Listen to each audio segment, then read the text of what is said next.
Најпрвин сакам да изразам сочувство до семејството на починатиот и секако да отфрлам со индигнација сето она што деновиве се пласира во јавноста за наводно скривање на овој случај, застој во истрагата и така натаму. Значи, во ниту еден момент нема никаков застој во истрагата.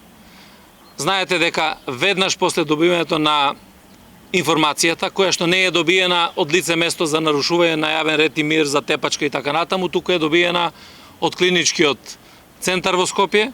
Нашите екипи се излезени во клиничкиот центар и започнуваат истражните действија. Во ниту еден момент немаме запирање се до моментот на целосно расчистување на случајот со поднесувањето на кривичните пријави, а тоа е некаде во рок од 24 часа.